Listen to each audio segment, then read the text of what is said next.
उद्धव ठाकरे आणि मनोहर जोशी यांची दिलजमाई। राज्यसभेच्या 7व्या जागेसाठी तिकीट द्यायला सेनेची तयारी, सूत्रांची माहिती।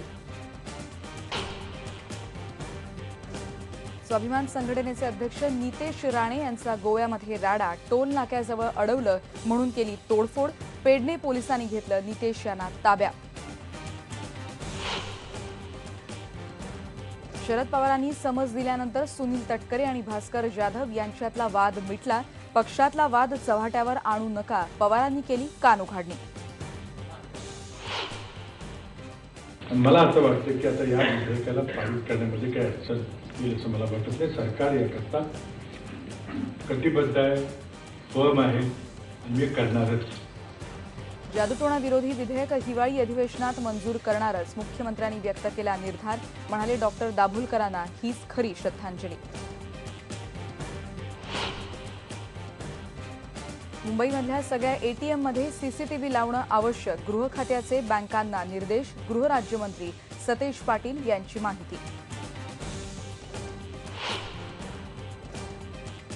बारामतीमध्ये आणखी एक धान्य घोटाळा, अधिकाऱ्यांच्या संगनमतानं रेशन दुकानातील धान्य थेट आटा मिलला विकलं जात असल्याचं झालं उघड।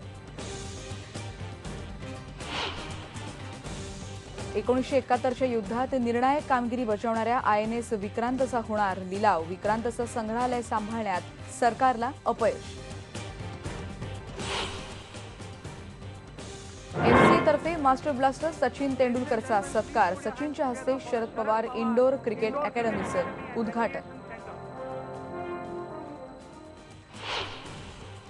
पिक्चर बघितली and the minute it started I was like, oh my god, it's so worth it. मनावर घेऊ नकोस व्यंकटेशा, मला तनुजा यांच्या पितृऋणमधल्या अभिनयानं भारावली काजोल, आईच्या सिनेमाबद्दल आयबीएन लोकमतला दिली खास मुलाखत। आज मी बोलणार। कोण आहात तुम्ही साहेब?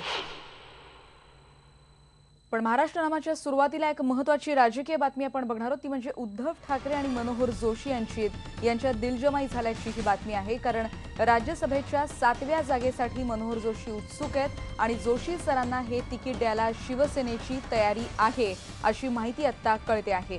आठवलेंच्या जागेसाठी आता भाजपसोबत यापुढे आपण चर्चा करू अशी देखील माहिती कळते आणि या संदर्भात उद्धव ठाकरे राजनाथ सिंग यांची देखील भेट घेणार आहेत अशी माहिती कळते। आयबीएन लोकमतला सूत्रांकडून मिळालेली ही अत्यंत महत्त्वाची बातमी आपण महाराष्ट्र नामाच्या अगदी सुरुवातीला बघतो आहोत, ती म्हणजे उद्धव ठाकरे आणि मनोहर जोशी यांच्यात दिलजमाई झालेली आहे आणि